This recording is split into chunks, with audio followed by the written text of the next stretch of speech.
Thanks, everyone, for coming today. I know we have some competition, so those of you who might have been interested in tobacco, that talk is across the way. But we're happy to have an investigator from the Sidney Kimmel Comprehensive Cancer Center here today. He's also a Cigarette Restitution Fund research grant recipient also. So that's why I follow Alex's work here. I think what he's going to show you is a resource that is available at the Kimmel Cancer Center and something that you might be interested in, particularly if you're working in cancer. So he has a data bank of tumors that have been profiled and a repository for these data. He's in the Department of Pathology, so it's a number of measures that you would get from the tumors themselves. And his specialty is actually bladder cancer, where it's made a difference. The profiling of tumors molecularly has made a difference in the treatment and the testing of treatments to see if we can get farther down the path on individualized medicine. So Alex is an associate professor in the Department of Pathology and a member of the Sidney Kimmel Comprehensive Cancer Center. So everyone, please welcome Alex Baras. Thank you all for the kind introduction and for the invitation to come speak to you all on this resource and somewhat also a project I've been developing over the last few years here. Around 2012, at least at Johns Hopkins, we began our clinical genomic profiling efforts where internally at what was then called the Molecular Diagnostics Laboratory within the Department of Pathology, we were sequencing tumor samples, in particular to understand key alterations that had therapeutic implications, like EGFR, you might have heard of for lung, are the types of things that were being checked for. What's happened over the course of the last few years is that the technology that enables us to sequence tumors basically gets cheaper and more efficient to the point that at this point we are generating at least 10 times more data from a genomics perspective than what we know what to do with clinically from a prognostics or a therapeutic perspective. And that's a good thing. I don't believe the insurance companies are really going to catch up on the fact that sequencing is a per read question, not a per gene question. And in fact, the billing models are more in line of 50 genes or greater than 50 genes for different price points, for different coverage levels. And with that comes the scenario for discovery. If you have 90% of the data does not have an indication yet, it allows one to think about developing a data bank to drive those types of discoveries, both from a prognostic and therapeutic perspective, and I think that's probably the overarching theme in this presentation. I think one thing to keep in mind is that we're not the only people doing this. So hence why this presentation will also talk about our work in the context of the American Association of Cancer Research, one of the leading cancer research consortia in the world, in the GENIE consortium, where we aggregated our clinical sequencing data across many of the leading academic sites to give more power to that data. Disclosures. In light of some of the recent news, if you haven't seen that news, you should, but all my disclosures are there. So when people come to me about their projects or data, here are some of the common questions I ask that are asked of me. How do I find interesting cases that I want to analyze? Where do I put my data? How do I analyze that data? Well, I'm not going to be able to help you always. I mean, I can help you, but I can't do the analysis for a lot of people, but I can at least give guidance as to how to organize it and where to find it. And my key point to people is that really you can't put all the data in one place as much as you'd want to. Different systems that are available in the open source space, along with even from vendors, have strengths and weaknesses. And I'll run through a few of them that we use in my group to help aggregate and organize and annotate this data. But it's likely not going to be a one-size-fits-all, both from a user interface software perspective, along with database organization. There's just different structures in different data that make it so that you can't really have a one-size-fits-all model. What types of data are we talking about here? Well, people are interested in looking at clinical annotations, obviously. They're interested in pathology, radiology, and laboratory. I should have said reports. That's really what I meant by that. So you have clinical annotations, you also have pathology, radiology, and laboratory reports, and then you have ancillary data derived from clinical specimens. Like I put my new favorite widget on this tissue, and it gave me a new piece of data. This talk, I don't really dive into specimen management because we're mostly talking about clinical specimens. So the specimen management piece of clinical specimens is largely the space of a laboratory information system. But as people develop research derivatives from clinical specimens, they need to be thinking about where am I going to put that piece of DNA that I got from a clinical specimen. It's going to go outside of the clinical LIS. So the clinical group is not responsible for tracking that specimen anymore, but you want to know where your specimens are. And I think the institution as a whole, I'll put a small plug there and say that the institution as a whole is supporting a tool called Open Specimen, which I sit on the steering committee of and help guide how that'll integrate better with our EMR and our LISs. But it's something that people need to consider as well as a source of data. Where are my tissues? So many projects end up in that terrible spiral of I used it once, put it away, can't find it a year later, or can't find it efficiently, a year later. And then once you have your data, people talk about what do you want to do with data? Or some people need aggregate statistics. They need to know on a monthly or some interval, how many of X do I have? This month, how many late-stage colon cancer cases did we get, and were they treated with what and what and what? For various reporting needs we have as an institution, both internally to departments along with externally to outside sources. And other people want to do what I call correlatives, and there's more advanced ways of describing that, of which my group works in as well. But really trying to say, if I have something I want to predict or I want to describe, can I describe it with another source of data? Can I take genomics data and describe clinical prognosis? Can I take the imaging data of the tissue and describe how it might respond to immuno-oncology? Those are like correlatives, I call them. When we first started this process, we wanted to try and test out the framework of different open source tools with complete data. And so the issue is that most groups do a few things well and some things not well. And that means that their data tends to have they have a good source of clinical data, let's say, but a poor source of genomics, or very in-depth genomics data, but very little annotation on the clinical side. So when we're trying to test systems, we wanted to have full data sets first, and then we can start plugging and backfilling with real data once we're happy with the performance of those systems. So we went to the TCGA, the Cancer Genome Atlas first. This is now a fairly mature, some of these cohorts now are fairly mature. But they're mostly static. Some of the records are updated over time, but they're mostly static. But it does represent a complete spectrum potentially of what a cancer cohort might have for annotation. They have reasonable clinical annotations, including follow-up and treatments. There's a specimen biobanking process as well built into the TCGA. They obviously have omics, which is the whole point of the TCGA is omics data, genomics data. And they also now have digitized most of the slides that are paired with those analyses. So what could we do with all those data at hand? So we went through and extracted data from the data commons. The Genomics Data Commons is largely I don't mean to belittle it. It's largely a sophisticated way to archive various file types that are present from omic analyses in a way that users can quickly find out, what data types they want to look at.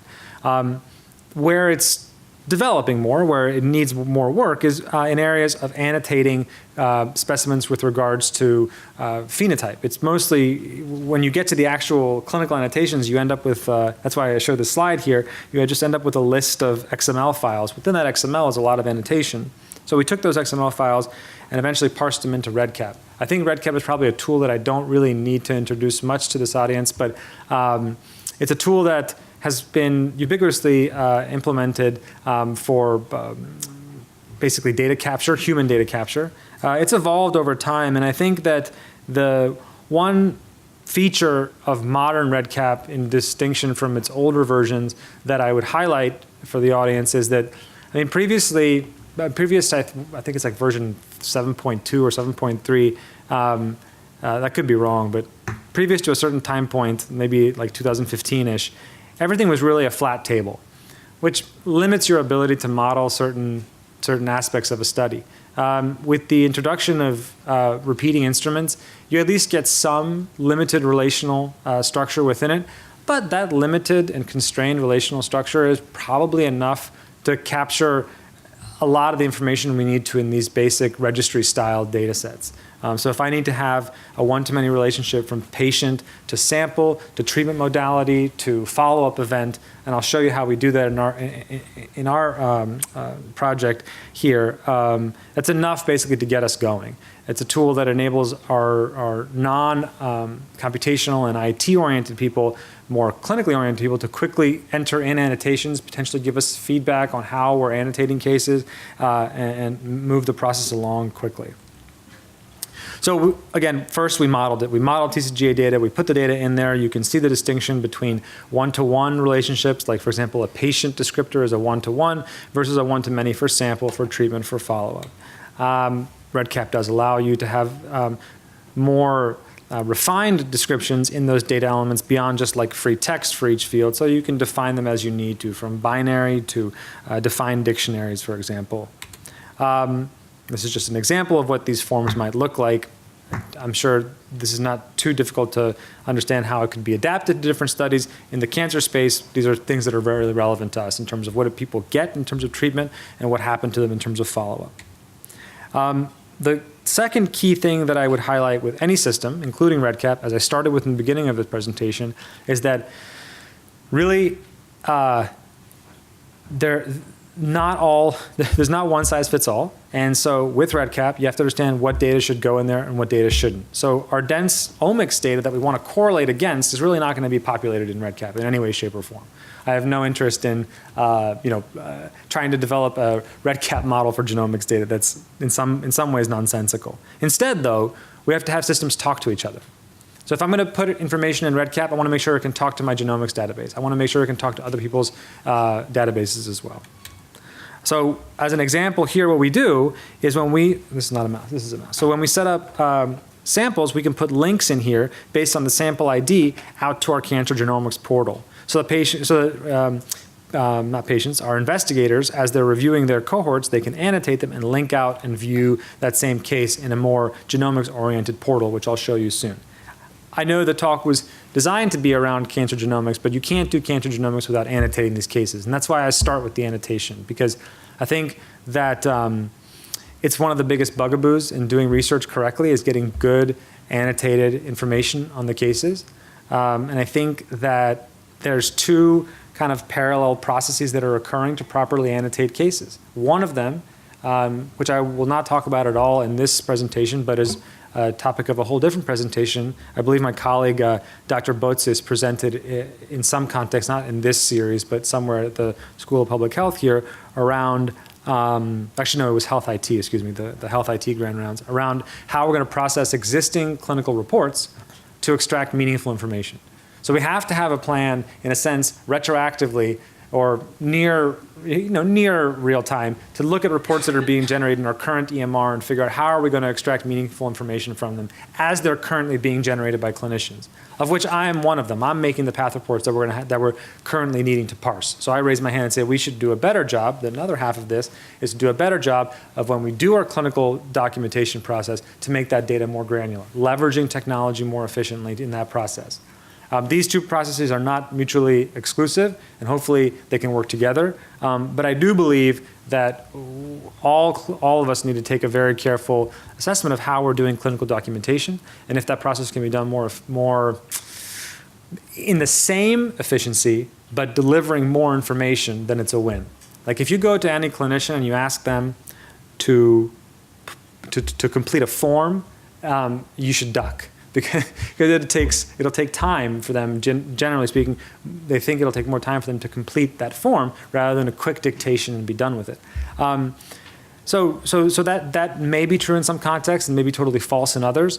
But I would argue that in any academically oriented healthcare system, the carrot to hang in front is to say that you'll have data on the back end if you do it, if you enter it incorrectly. Now that has to be true, and it has to be accessible and searchable and easy for everyone to see. If it's tucked away in some difficult to assess database, then even though it's technically accessible, it's not really accessible, which is what we're going to get to about a web portal that people can look at their data that we've developed, that we've helped set up here at Hopkins.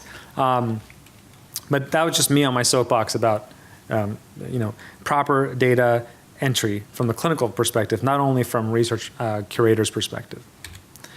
On that note, we, in conjunction with colleagues over at the ICTR, led by Diana Gumas and Chris Shute, along with others, specifically Scott Carey and Mike Sherman have been helping us to develop portals that bring in EPIC information, particularly text documents, into a Redcap abstracting environment so that you have a one-to-one lineup of what are you trying to abstract and the information you're getting out of it. The idea behind this would be that this then could feed in as a substrate to downstream machine learning approaches. In other words, when the human is reviewing this information, and let's say in this simplistic example, is looking for the word DOB, date of birth, to tag the date of birth. This is obviously a silly, contrived example, but nonetheless, by documenting in the system which source document was reviewed and what annotations were made from that, it can become a substrate for downstream machine learning in terms of what information do we want to extract out of a given clinical document.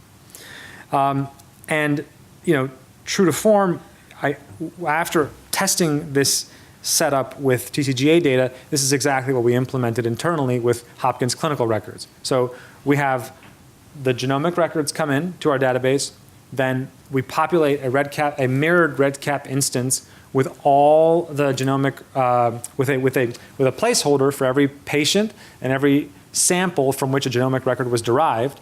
And then some of the data is pre-populated based on information we can extract from EPIC or other sources, and some of it is left blank, and then a team of abstractors goes in and populates that information manually so that we have the gold standard is human curation for data, and that's the standard we have for all the annotations we house in this database. Every quarter to 6 months or so, new samples are deposited. My abstraction team goes into effect as well. Oh, thank you, yes. Diet Coke is critical. It's critical.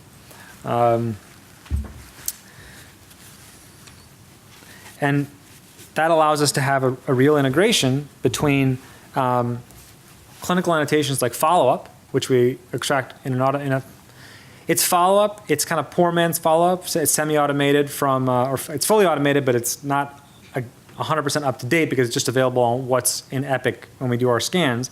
But you now have overall survival linked to a genomic record. That's for 4,000 plus patients. That's a nice thing to have, along with their demographics, their tumor types, et cetera. So this is the portal that we have up and running today.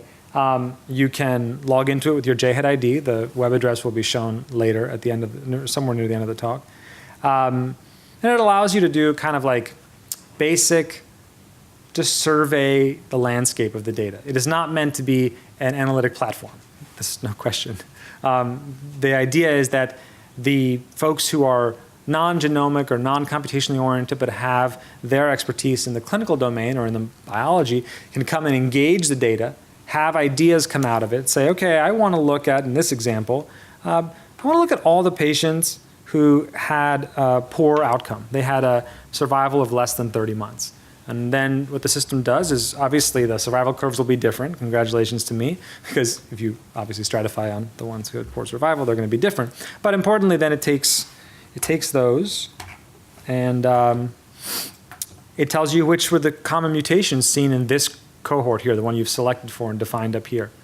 Everything basically adjusts based on the subsets you have. And so you could ask those types of questions. You could also redo the question and say, what does survival look like within a given tumor type for different molecular alterations, and begin to formulate hypotheses that you could then go test either in other data sets, give to your bioinformatics or computational group, dive deeper into the data because they can hook into this data from the back end as well. It really presents the data in a these days saying the word de-identified is, again, another reason to duck, but I think that this represents a limited data set with minimal risk of patient re-identification and allows investigators to engage these data. So these integrated visualization platforms, which we've elected to use the CBio portal, in the cancer space was originally built for the TCGA. It's open source tool. It's been around for about, I guess, 8 or 10 years. We tweak certain features of it internally, such as security aspects and a couple of the analytic tools that are there. But it's been a great tool to help us showcase these data and make them accessible to our colleagues, rather than having to, each time someone wants to go look at data, having to set up a database dump or some sort of extract that they're going to punch into their analytic software and go from there. Certainly not the only solution at all. One thing that we've really, and I think the institution has as a whole, been looking carefully at other tools from the business intelligence world that's been growing over the last, obviously, decades,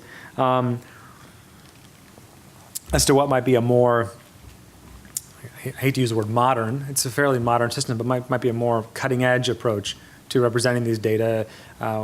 We've been evaluating a few of these, and actually we have one of them implemented internally already, which we haven't posted yet out to our outward-facing websites, but in development we're thinking about it as a replacement for the portal in the future.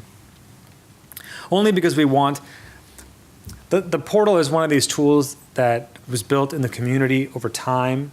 It's got like 3 or 4 different programming languages in it. Backcoding into it is time-consuming. Some of the more modern frameworks are a little bit more agile in how you can implement new modules. So as we develop a new tool or a new algorithm, we may want to be able to quickly implement it rather than having to do all the development time to figure out how are we going to tuck this into the existing framework.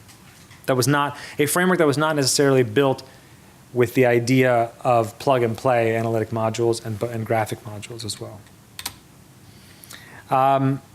So the portal can be used for aggregation because you can see how many types of tumors you saw it earlier, how many tumor types I have, what are the proportions, what stage, whatever you can feed into it, you can view as an aggregating phase, as an aggregation, or you can also view as a correlation. So that other example I mentioned, if I were to highlight, within the context of this tumor type, which I believe represents, I believe this one is melanoma, how many had a BRAF mutation, and if they do have BRAF, are they different in survival? Also, what are the differences in their other categories that are available, such as their demographics and potentially stage and treatment, if available, if it's been inputted into the portal. So the nice thing that I'm alluding to there that I didn't specifically indicate, but now I'm specifically showing you here, is that this is not just one portal for one cohort. So we support individual research groups who may splinter off a subset of the data and say, okay, for these prostate cases, I have ancillary studies I want you to include in the view of the portal I see, but only for my research group, because that data we haven't published yet. Right? So we support both public-facing research projects along with private-facing ones as well. So based on your JHEAD ID and what we set up in the system in terms of user groups and user access controls, you can log in and you'll see the projects that are available to you. You always are going to see the public-facing 4,000 plus limitedly curated data set that represents our genomic data bank. But if you have additional projects that are spun off of that, they can be seen and they are protected from other users as well. So it's not just open, it's important to make the distinction between open and understanding that people have to publish and they have careers, right? So I'm not an advocate of opening all data for all people at all times. I think you work on a project, you publish on it, and at some point when you're ready, you expose it to your research community, either locally or globally, and then at the same time you can benefit from others doing the same thing. And that's the balance that we all try to achieve in that. In this specific example, this is prostate cancer, where one of my colleagues, Dr. Tamara Lotan, had done an ancillary technique of copy number assessment on top of these prostate cancers that had both disease-free survival along with overall survival. So a very richly annotated and well-published on cohort, or so a subset of that cohort. That Hopkins is excellent research around prostate research for sure. And so with that very well annotated cohort allows you to do a lot of interesting correlatives across this new ancillary technology, copy number assessment, and the various correlatives that they have in this study. Along the same theme of integrating with additional data sets, it doesn't have to only be ancillary molecular data. So we have a large initiative where we're trying to leverage data from the Cancer Registrar's Office. I mean, what does the Cancer Registrar's Office do? If you take a step back and think about it, it is a group of people who are assigned a set of cases for which they need to abstract manually, or semi-automated, but a lot of manual review, certain data elements into a defined data model, the NACER data model for cancer registries across the United States. So this is an opportunity that should be leveraged. I mean, certainly there's some caveats we have to understand about looking at cancer registry data. Number one, there's usually a significant lag, because for number one, there has to be a lag because data has to accrue. You cannot have data you cannot have follow-up instantaneously, obviously. And secondly, it takes time and resources to get this data abstracted. But when we looked of the cases that are getting profiled genomically, 30 to 40% are in the Cancer Registrar's Office. So that is data that we should leverage. And I said take a step back because when you ask, if I took a cohort and I give it to my research group and I say, go annotate it, the job that research group is doing in curating data elements and what the Cancer Registrar's Office are not entirely dissimilar.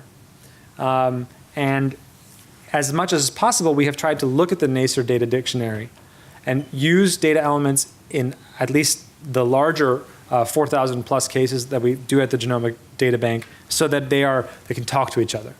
I don't want to have two disparate processes running for data curation on one side and data curation at the Cancer Registrar's Office.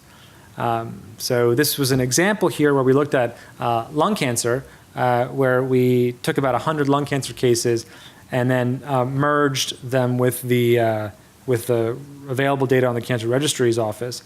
In this instance, the 13 patients, mind you, that listed here are the ones that are selected by the criteria. The overall number of patients here, I believe, that actually had matching data in the Cancer Registrar's Office was closer to 70.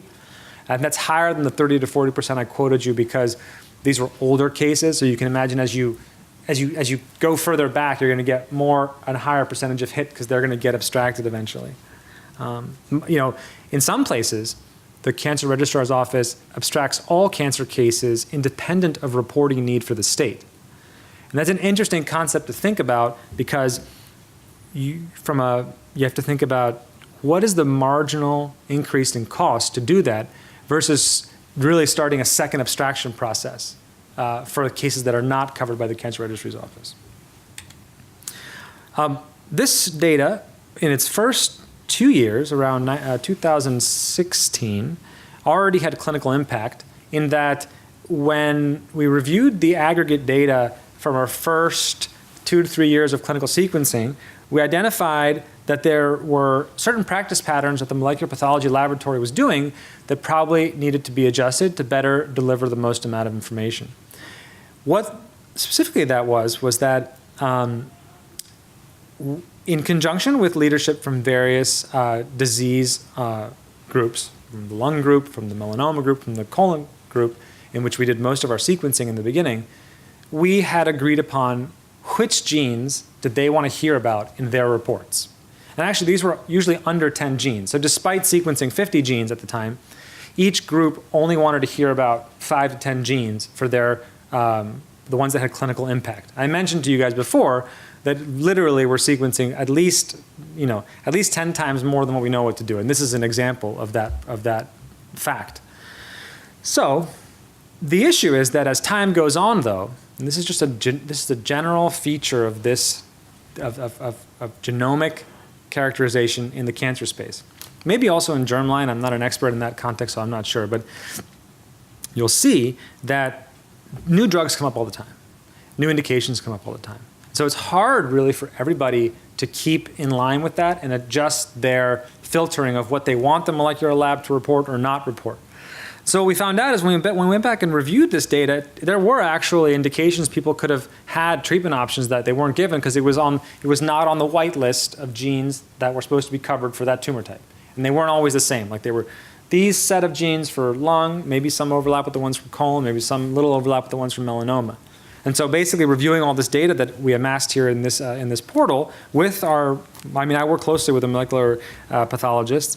We reviewed it together and some of the oncologists as well. And we agreed that instead of a restrictive set, we should have a more uniform set of genes that we are reporting. And everybody kind of agreed upon a set of 27 out of the 50 that have clinical implications today, which is kind of about the right. If you look at like various genomic to treatment matching initiatives around the world, there aren't that many direct one-to-one indications. So that's about the right number in the 20s or 30s of like really like this alteration you should do this alteration you should do that. And this is the beginning in a sense of what we see now, where we have a tiered structure for reporting. Different levels of evidence supporting the association of a certain mutation with a certain prognosis and or treatment modality. And you're seeing similar tiering of resulting both in the cancer space and in the germline space. Because there's so many variants being assessed, there needs to be a way to prioritize to the clinician what the report is.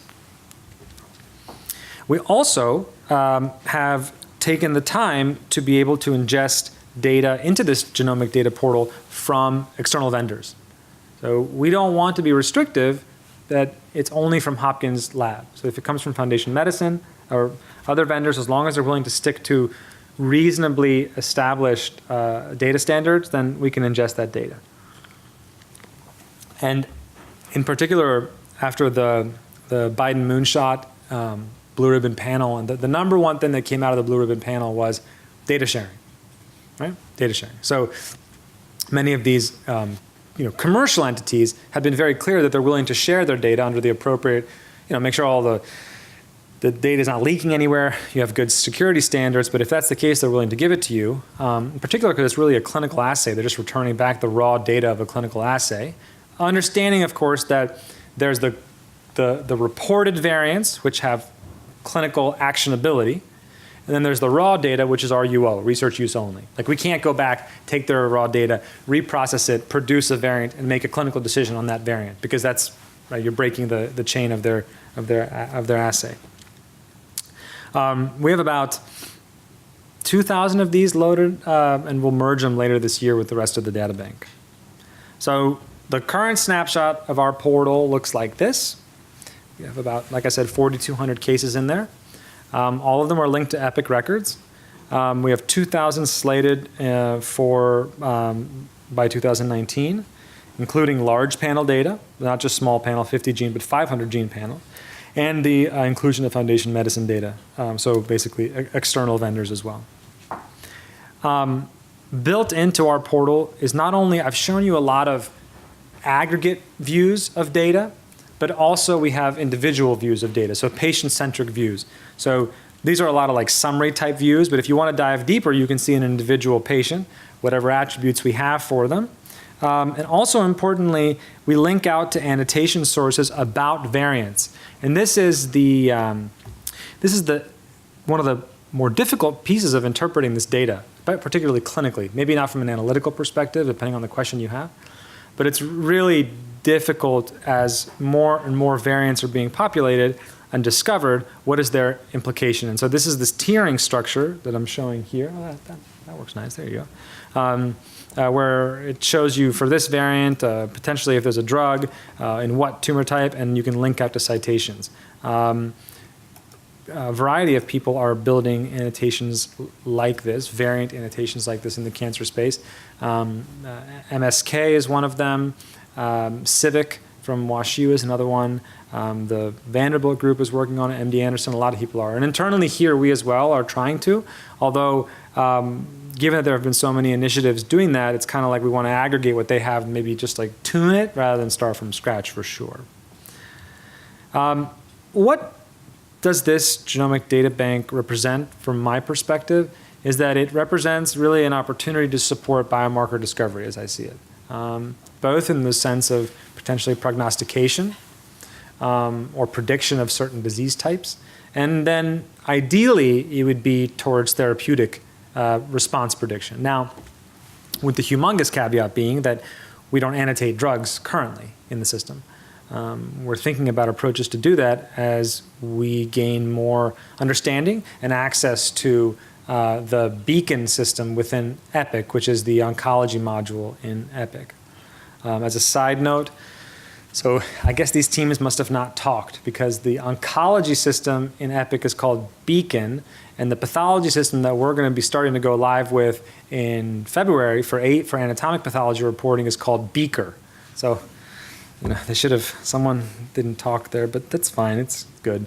So we hope, as I mentioned, as a pathologist, to be entering our staging information more granularly, and hopefully that'll feed up into Beacon in staging. And I understand that our oncologists are using the treatment aspect of Beacon fairly rigorously. So I'm hoping that in the next few years, we really get a better handle on the treatment modality piece and put this into the database as well. So one of the hot topics in terms of understanding treatment response is immuno-oncology.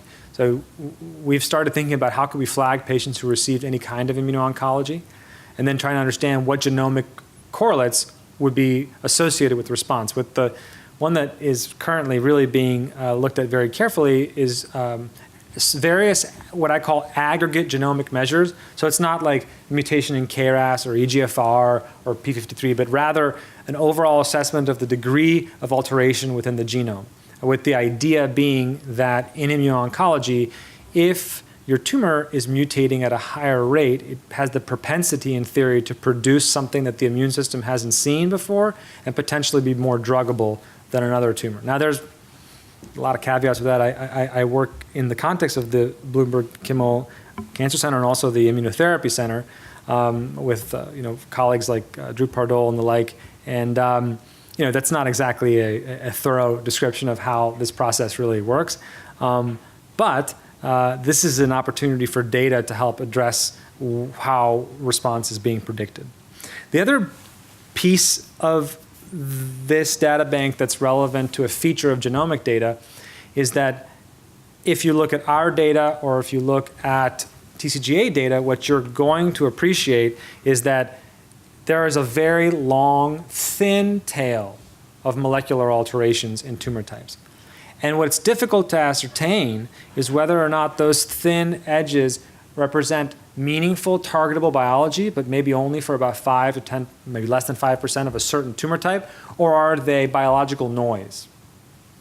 That's actually difficult.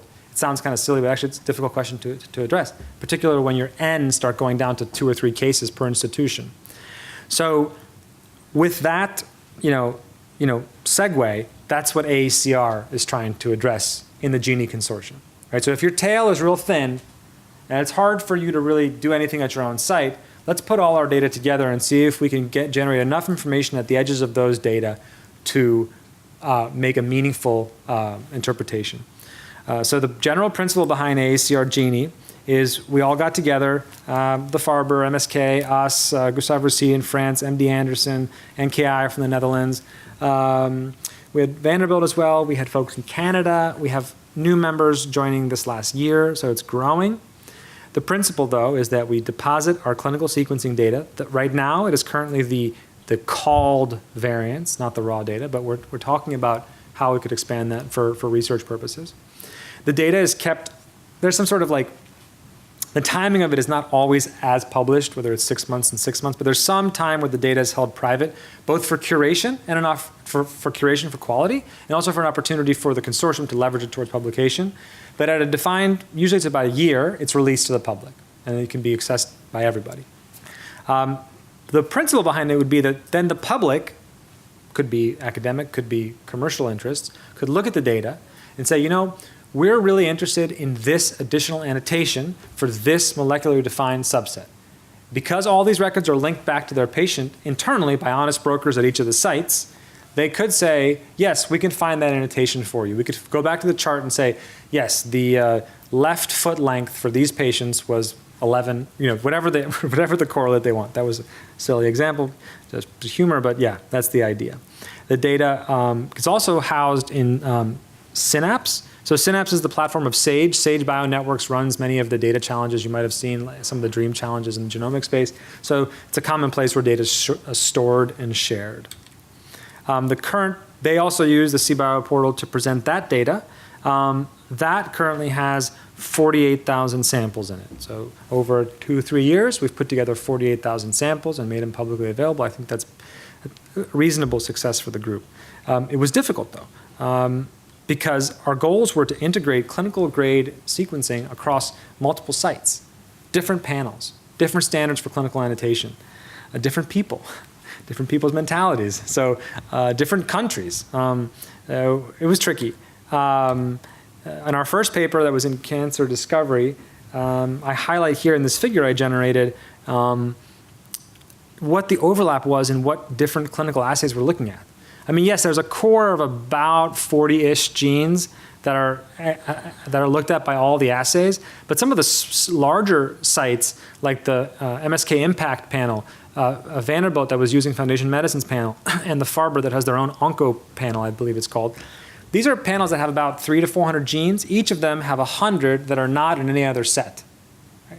That's interesting just to discuss amongst why is that the case? Does it represent institutional interest in certain research programs? Is just the curiosity of the investigators what genes they put on? I mean, why almost a third of the data is not even overlapping for those larger panels? It just speaks to how broad the data is and how only little of it really has clinical impact today. And you can see that shown to you here a different way, not by me telling you, but by the fact that the overlap in these panels is relatively small. We also can see dramatic differences in the sequencing policies and strategies of the different institutions. So here, we took a very, I guess, pragmatic approach and sequenced the tumors that had clinical indications. Other places were doing broad sequencing across many tumor types, even if there was not a clear molecular indication for that tumor type.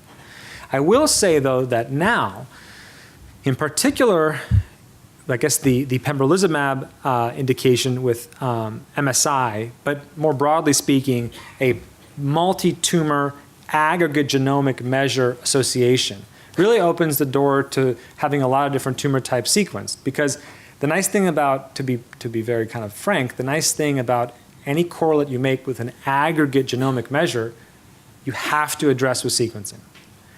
There's like when people were arguing for EGFR, KRAS, other mutations being assessed by sequencing, others would come back and respond and say, well, technically, why wouldn't you have a phased approach and potentially cheaper, starting with one gene, if it's negative, then do the other, more cost-effective model. You can combat that with some discussion about the different technologies being used, but what you cannot combat is that aggregate genomic measures require a lot of sequencing to be covered. Because if you need to know what the mutational burden is, you can't do it with a small landscape. And I'll show you some of that work in a little bit. We were happy to report in that manuscript that the comparison of the results seen across the different institutions, the gray areas represent the different visualization of the fact that there's differences in the actual coverages of the panel. So if it's gray, for example, it means that the gene KEAP1 is not being covered by these panels. But for where there is data, number one, we're largely seeing the same thing across the sites. And number two, we're seeing similar results across the sites relative to what was already previously reported in the TCGA. Warm and fuzzy feelings for molecular pathology people. Yes, we're reporting same things, nothing crazy. There are some notable differences that can be explained due to biology and or stage of disease. So for example, there's a significant increase in EGFR mutations in the lung cancer group that we see clinically in these sites rather than what was presented in TCGA. And that can be easily explained, and we also documented that in the manuscript, that those are resistance mechanisms. So we're going to see a lot of mutations in EGFR with EGFR resistance mechanisms because that's one of the ways that lung cancer is treated. In comparison to in the TCGA, you're mostly seeing therapy-naive tissue. So I mentioned that we've gotten up to 50,000. We're going to continue to grow, and we continue to think about ancillary data types. We're thinking about harnessing the whole slide imaging from each of these cases where available, and potentially radiology as well. We have had two smaller genotype-driven natural history studies where someone wants to say, I want to understand the I want to understand the background overall survival of a certain molecular subtype of breast cancer. So they can do that by identifying the cases and then paying for the abstraction and then seeing what that natural history looks like and then comparing it to their druggable treated groups in clinical trials. I am the PI on a larger scale tumor mutation burden assessment that we're trying to figure out, number one, how comparable is that metric across all these sites? I mean, if we're going to use that as a correlative to response to IO, and one person measures it at MSK using their panel, and we measure it here, how comparable are those values? How comparable is it to the Foundation Medicine data? I mean, if it's not comparable, we have a problem. It's as if sodium values were not comparable from lab to lab. And we're thinking about including clinical trial data, but that gets really hairy very fast. So in our TMB assessments, we first show, as others have as well, that using the footprint of these panels, in other words, we're only covering, let's say, 1 to 2 megabases, and an exome is 33 megabases. With that level of downsampling, can we accurately predict, or in a sense calculate, what the total mutational burden might be? And that's what this graph is showing you here. Generally, yes, although there's a lot more work we're doing on how that calibration is going to be. This is just another graphic of that same process where I'm showing you on the exome and on the panel data, the distributions look similar. Lung is higher than breast, yes, because we know that breast is a lower mutational burden tumor type than lung. The so-called hotspot panels that are used in a certain setting in the molecular pathology laboratory are truly hot in the sense that, yes, if you enrich for areas of the genome known to have mutations and then you try to make a measurement of TMB, you're going to be way off. This is what I was referring to, that you really can't, you really have to have some degree of sampling of the genome before you start getting aggregate genomic measures that make sense. And the sizes of the panels are listed below. So really you got to start getting near a megabase pair of coverage before these start getting really more accurate. Although interestingly, as a fun little fact, we did look at the hotspot data, and it's not to say that they're meaningless. They are likely specific, but not sensitive, in the sense that if you threshold people on having more than 6 mutations in their hotspot panel, they're almost certainly a high mutational burden case, but there are many other high mutational burden cases that you're missing this way. So not worthless data, something to consider in the context of, why do we use hotspot panels? We use them in cases where we have limited DNA quality and or quantity. So we should try to make the most of that data. So this association might be relevant for a patient who comes in, small biopsy, has 5 mutations seen, 6 mutations seen, but still could be treated with an IO potentially. This is our survey of total mutational burden in the Genie cohort, showing the same trends as was shown in the kind of pivotal TMB landscape paper from the TCGA. So we're seeing the same thing, not surprising. Although there are some funny exceptions. Like for example, gliomas are generally not tumor types that are thought to have a high tail of TMB. But what we believe is that some of these higher tails represent late-stage disease treated with mutagenic chemotherapy. And so its own study right there could be to look at which samples have discrepancies against the predicted low-high TMB and try to understand what the implications are clinically. There's so many different things, if you just look at this data for a little bit, ideas for studies. This is just our initial conclusions on this TMB assessment I wanted to share with you guys. This is supported by an IRB here, which is important. And these are the websites that I promised to show you guys about the JH Genomics and the Genie external portal as well. And like I said, we encourage you guys to look at this data and engage it. I have a little bit more time, so as a pathologist, I'll spend just a few minutes lecturing on the value of this data. We have a slide for every sample that we have sequenced. We have the slide, and we're scanning them in, as other sites are as well. I also invite you to go to the TCGA, and they've already done that. For the tumors that they sequenced, there's a slide available there as well. So the opportunity to do correlations amongst morphology and molecular, to me, seems really interesting. I have a series of analogies about fruits that I'll share with you. So I think that we do, for decades, pathology has done in situ molecular characterization. So, okay, I mean, as far as I'm concerned, a protein's a molecule. I'm not going to change my mind. People think of molecular, they think of DNA only, but proteins are molecules. And they're critical biomarkers in today's cancer care. ER, PR, KI to some degree, HER2 for sure, and now the new kid on the block, PD-L1, all of which are done by immunohistochemistry in situ molecular diagnostics. The ability to leverage image analysis and deep learning and all these things to make more precise characterization of these biomarkers, open to, I think, looked at. Whether the added, will they be more precise than human? I have no question about that. The question is, will that added precision gain any value from a clinical perspective? That needs to be shown and looked at carefully. So that's what I would call low-hanging fruits, or those fruits are literally on the ground. The riper fruits are applying some of the deep learning approaches in images to these medical images, as has been done in radiology and is being done in pathology. And my group works on this concept a lot. But in particular, we try to develop systems that actually make sense from a pathology implementation process. They're not just exercises in image classification. So in other words, can we build, in this context, we try to think about, not only can we build overall accuracy, but can we build systems that are screeners?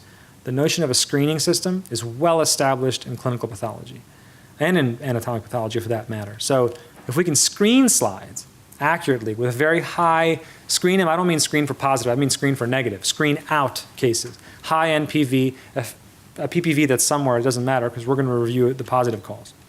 That would be of value for pathologists. More exotic fruits you might have seen. So here was one biomarker at a time. Here is multiple biomarkers at the same time. That's why they're different colors. Okay, that's all that really is. And this multiplex, multi-channel approach is where we're trying to characterize the immune cells now in the context of the tumor.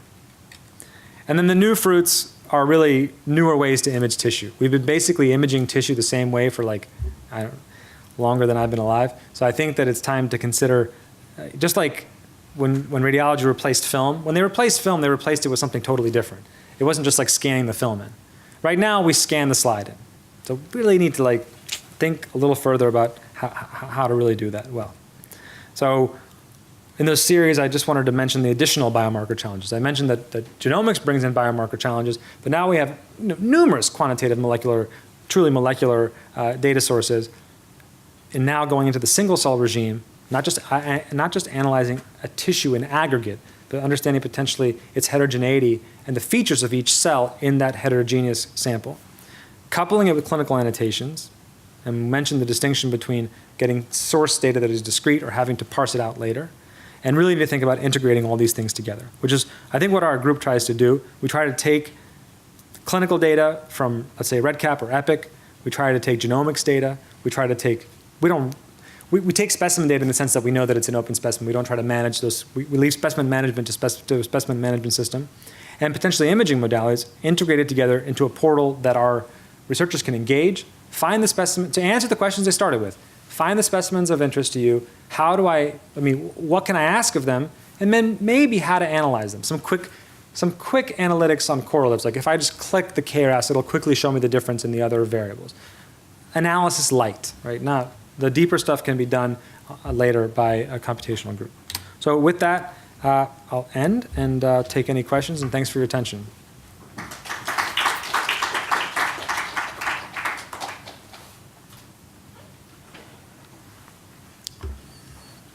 Yes. Okay, I have a couple questions. So first of all, do you guys have plan on having any normal We have a samples? microphone that we'll bring to you, so for the recording, we'll get your Thank you. All right, cool. Thank you. That was really interesting. But I was wondering, I know with some of the other databases that are out there, like Oncomine and some of the other ones, they have a normal tissue repository where they can compare copy numbers to normal tissue or mutations. And I was wondering how you address your normal samples.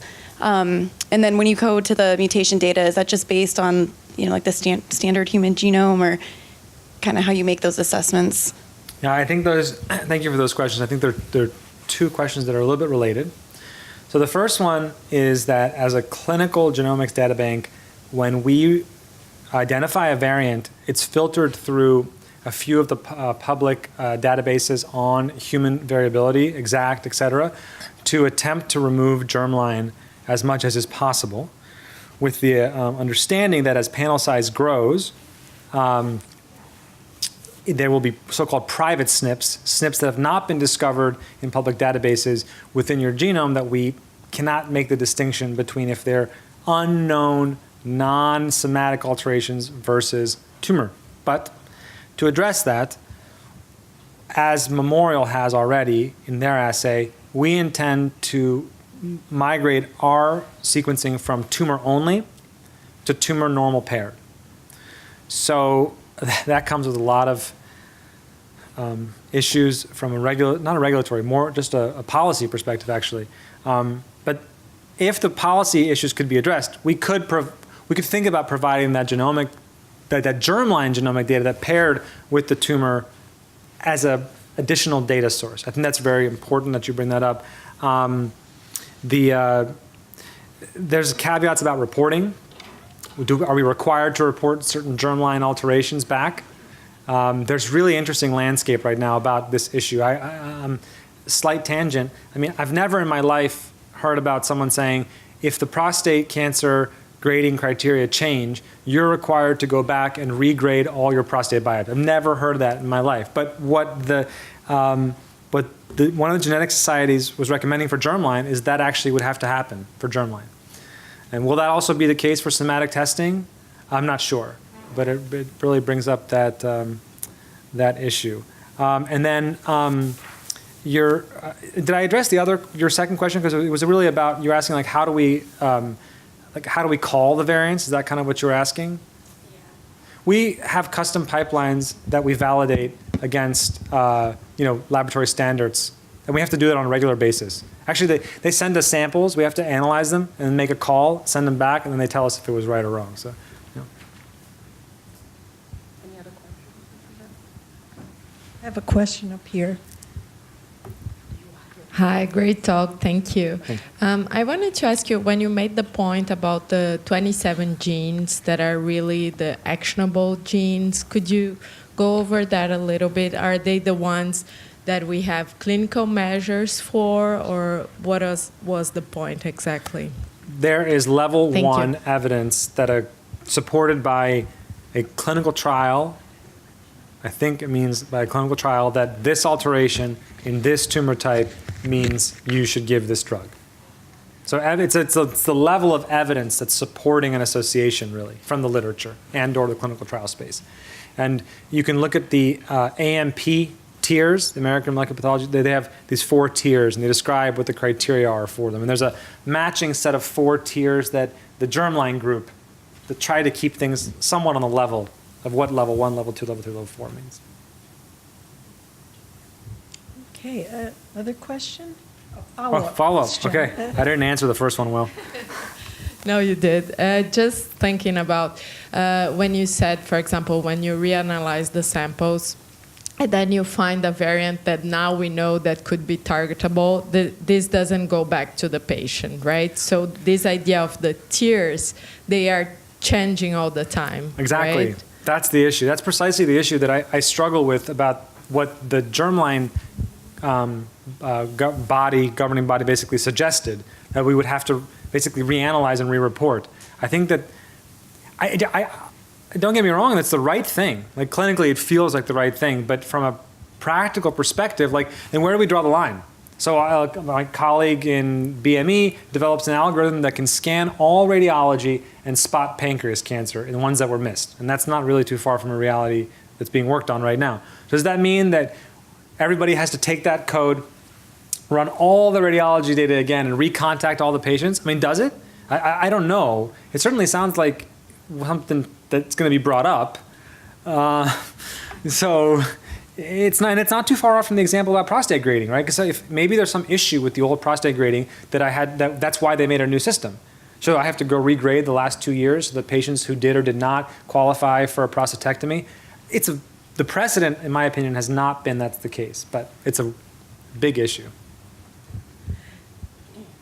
Alex, you mentioned staging and a profile that might indicate staging. Could you just comment about that and how people are using the molecular data now to distinguish one stage from another? Stage of disease. Mm-hmm. I think the best example of at least in my mind, of using molecular potential to assess stage of disease probably is data that we haven't yet harnessed well, which is, in this data bank, is circulating tumor DNA. So, because that speaks better to the stage or extent of the neoplasm by assessing the degree of circulating tumor DNA.